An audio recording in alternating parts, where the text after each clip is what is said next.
politique la ñuy waxtaanee ak sunu gan tey Ass Babacar Gueye bokk ci parti Idrissa Seck Rewmi salaamaaleykum.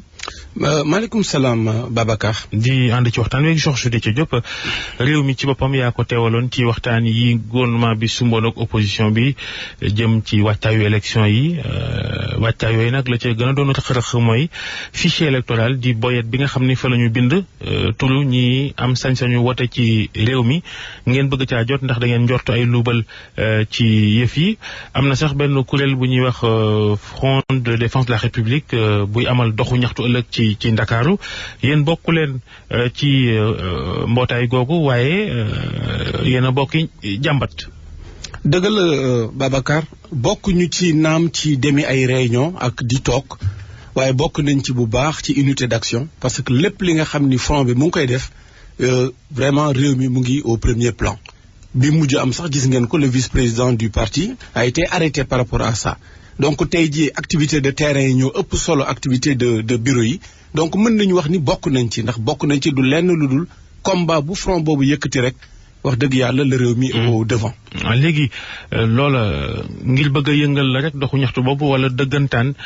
li ngeen di wax ci fichier bi am ngeen ciy firnde ne daa am lu ca Aly Ngouille Ndiaye ak Macky Sall laxas ngir sàcc élection yi. mais dëgg la xam nga ku bañ ku teen rek la nga am na looy nëbb. xam nga article bi nga xam ne mooy L48 nga xam ne tey jii lëmbee na réew mi nit ñi di ci wax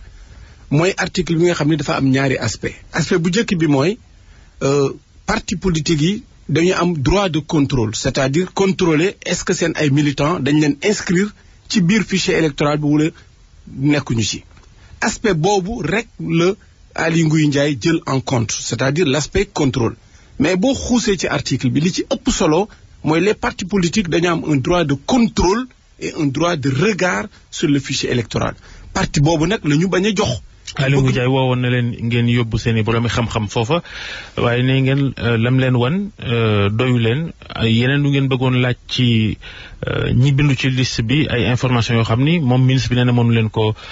jox ba ngeen gedd sax ca lam leen woowoon ngir ngeen xool fichier bi. waaw loolu laa bëgg leeral Sénégalais yi gis nga Babacar. nee naa la le droit de contrôle et de regard mooy ñun ñu ñëw càmbar fichier bi ma jox la benn exemple ñu ngi dem ci parrainage ñu ñuy laaj 1% wala 0,8% maanaam 66 820 électeurs wala 53 000 et poussière ci fichier bi nga xam ni ñun dañoo toog rek ñu génnal ñu benn arrêté wax ñu ni fichier bi nga xam ni moom la ñuy demee élection am na 6 628 075 inscrits te ñun gisuñu fichier boobu ñu ciy laaj 1%. déjà ñu requête bi ñu bëgg jëkk a def mooy de très façon très simple danser une requête pour xam exactement est-ce que le fichier lim boobu moo ci nekk lan moo ñu wax ni lim bu gën a tuuti loolu nekk ci parce que bu doon lim bu gën a tuuti moo ci nekk par exemple mu nekk 6 millions moins li ñuy laaj ci 1% wala 0,8%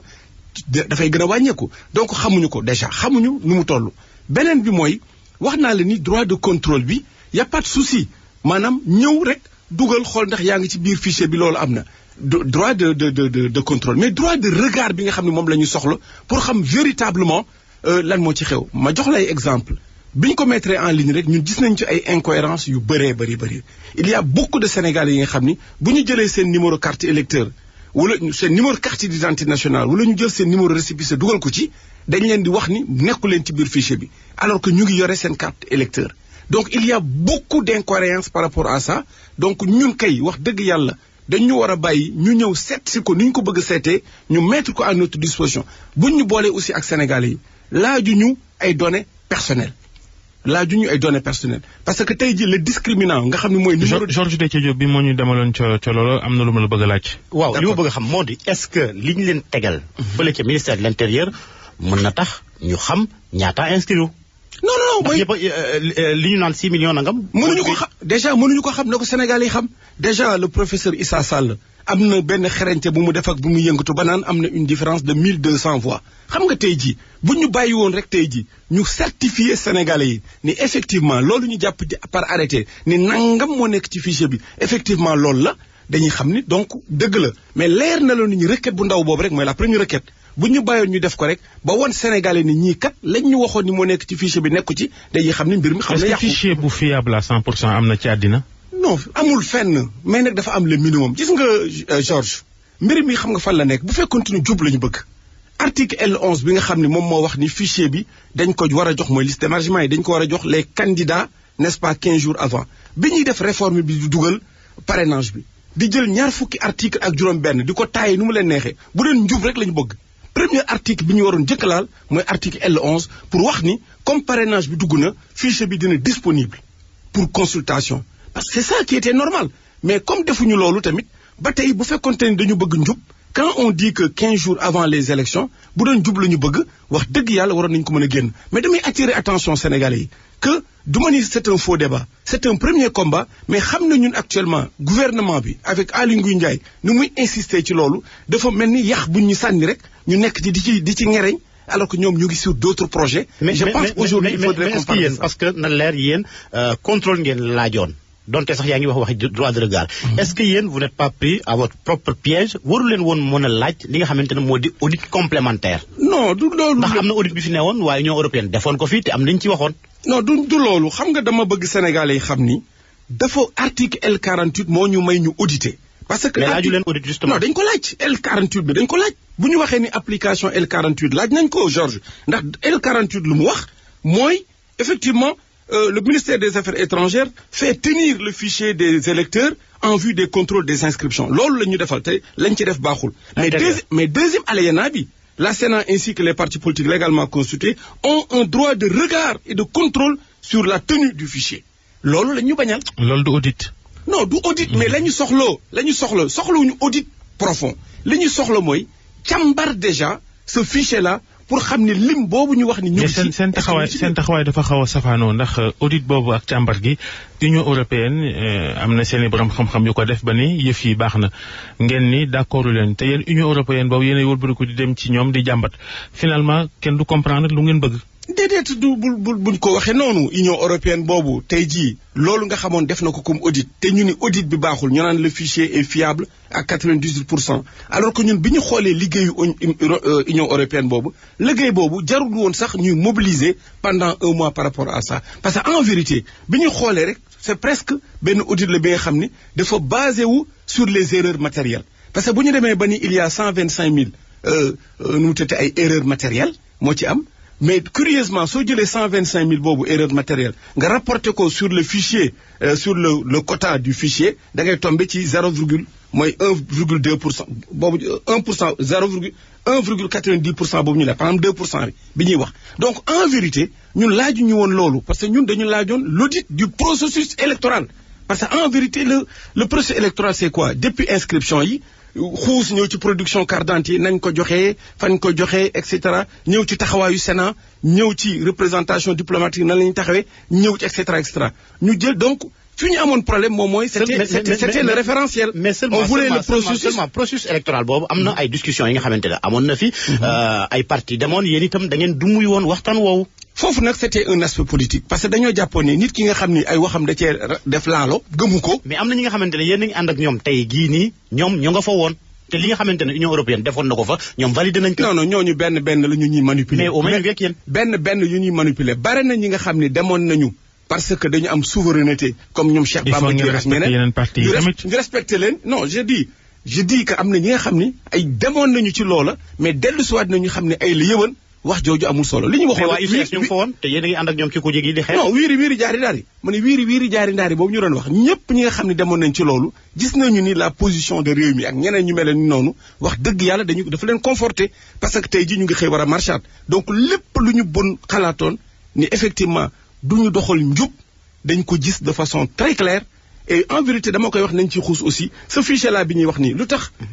xeex bi fii ak pour wane ni nous sommes honnêtes dans ce que nous faisons ñu ngi dem ci le 11 la ñu commencé déposer laaju ñuy ay discriminants ak kees pour defar ay liste mais le fait que le fichier moo war a produire la liste des émargements te bi ñu demee ci élection législative ñu gis ni énormément de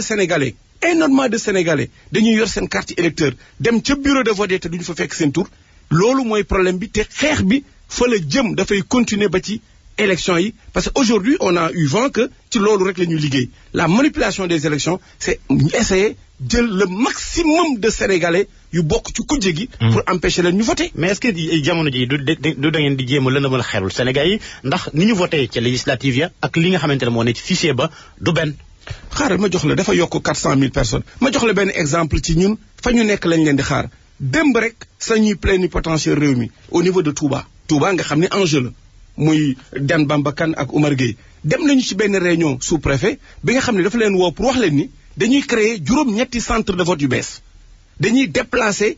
beaucoup de personnes ci 37 centres de vote. loolu leeragul foog ñu xaar carte électorale bi génn. non proposition bi laay wax. génnagul mais je dis la proposition aujourd'hui li ci tey xel mooy tey jii à 2 mois des élections ñu bëgg déplacer 60 000 personnes à Touba ni dañ leen di yóbbu ci ay centres de vote pour di rapprocher leen seen adresse électorale ba pare dañ leen utal ay duplicata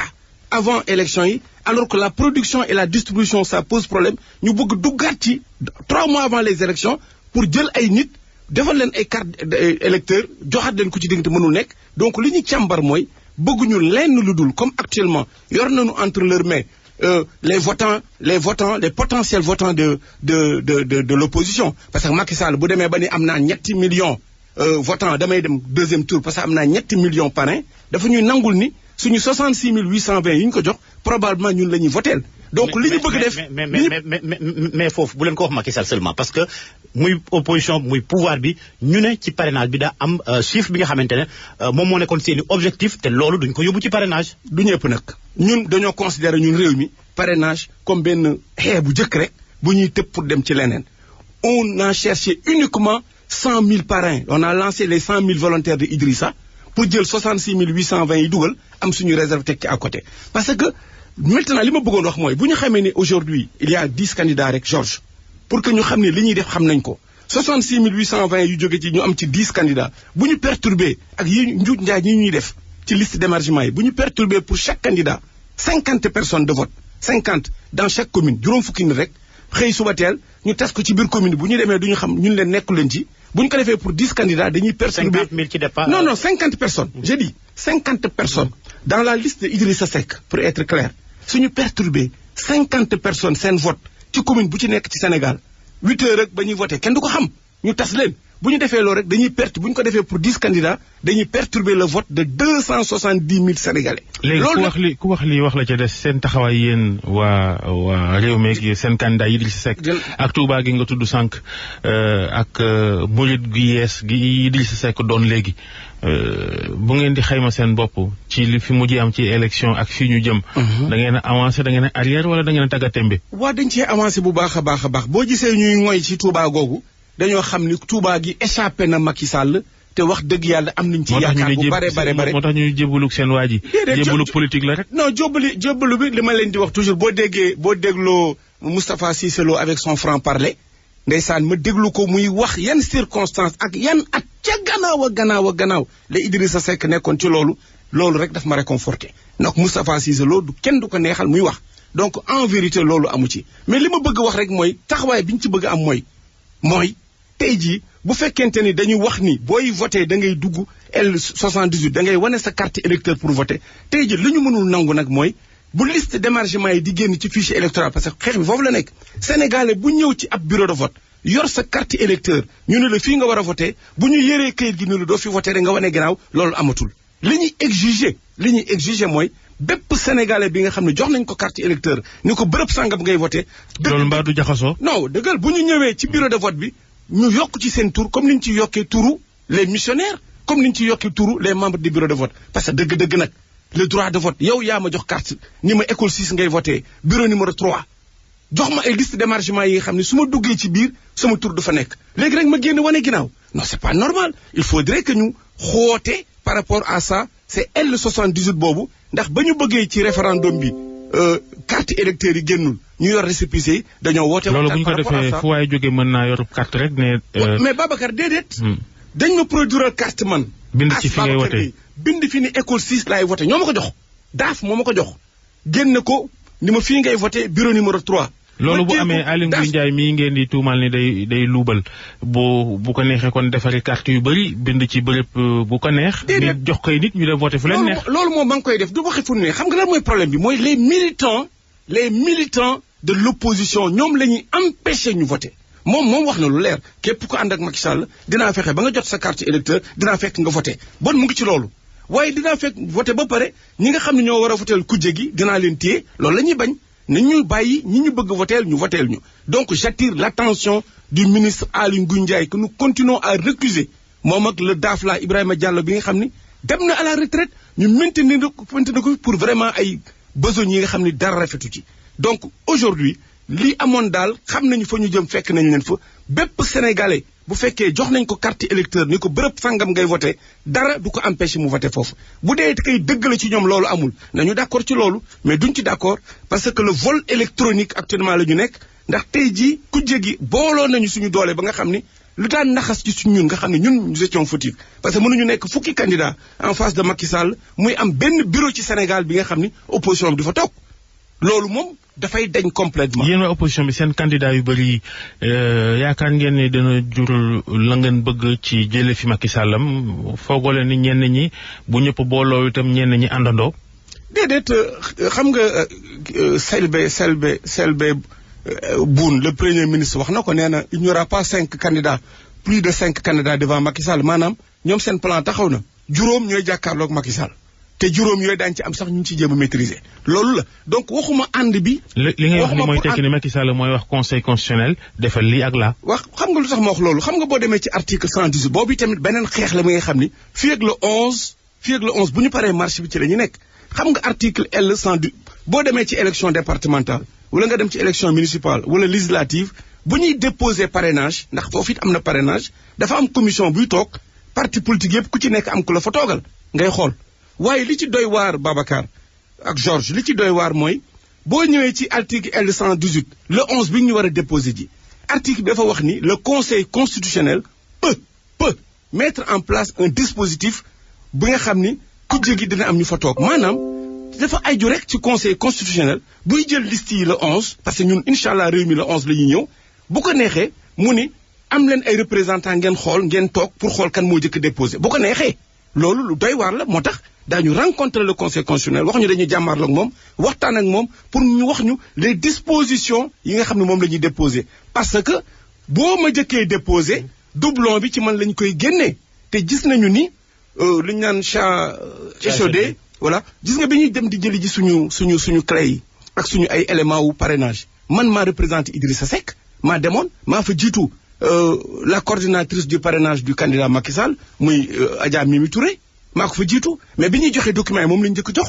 mais tey jii donc qu'est-ce qui me dit que le 11 le 10 à 0 heure le Rewmi sera présent avec ces documents su ma déposé ba pare ñu génne ni ma am nga tant de doublons ndax dafa am ñu la jëkk déposé li ñu bëgg kay mooy def naa Sénégalais war nañu xam ne loolu war naa nekk nañu ut taabal bi nga xam ni ku fa nekk di nga ñëw toog bu fekkee man Rewmi dama nasax ba ñu juróomi parti jëkk maa déposé ma teg ci sama bët mais suñu mën a am nga ay doublon foofu la nekk moom ko d'accord waaye demal toog rek joxe leen suñu paree ñu wax loolu aussi dañ ci waxtaan mais loolu ci yoon war nañ koo xaar ndax li nga xamante ne moo di Sénat bi mu ngi ci processus bi ci ndorteel gi ba ci njeexital ga Sénat bi nag dama bëgg nga tegal ma ko fenn xam nga Sénat kañ laa génn ci moom xam nga le Sénat dafa war a produire un rapport dans les 3 mois qui suivent les élections gis nga boo demee na ngeen ko xool le rapport de la Sénat bi nga xam ne mooy ci législative boo demee à la page 24 Sénat ñu ngi wax waa Sénat naan carte d'identité yi ba ci suuf bañ koy distribuer ci commencement ba amul benn problème ndax ñun ñoo ko doon vérifier mu am ay superviseur ñuy def tri bi ak conditionnement bi di ko envoyé waaye dañoo ñëw ci benn côté bi nga xam ni le ministre mooy wax de le service du ministère donc la DAF ñoo jël la responsabilité jël carte yi du ko dugal ci ay caisse di ko envoyé en vrac ñuy dem ñu conclure ni loolu moo indi difficulté yi mais xoolal la Sénat 900 millions lañ leen voté de budget dont 800 millions en fonctionnement en indemnité loolu ba muy am ñu ngi ci jàkk di ko xool waxuñu ñu ko ñetti weer après ñu génn ngandam rapport naan lii moo indi problème bi wala ndax lii moo fi amoon mais ñooñu dañu am rek Ibrahima Diallo de la DAF dafa am une responsabilité pénale par rapport à ça non seulement dañ ko war a démettre mais dafa am une responsabilité pénale mais Sénat bi nga xam ne moo toogoon aussi waroon ñoo wax loolu waxuñu ko lekk suñu xaalis ñetti weer après mu naan looloo amoon mais kooku médecin après la mort la As Babacar Gueye bu parti Rewmi nekkoon suñu gan RFM matin yéen doog jàmm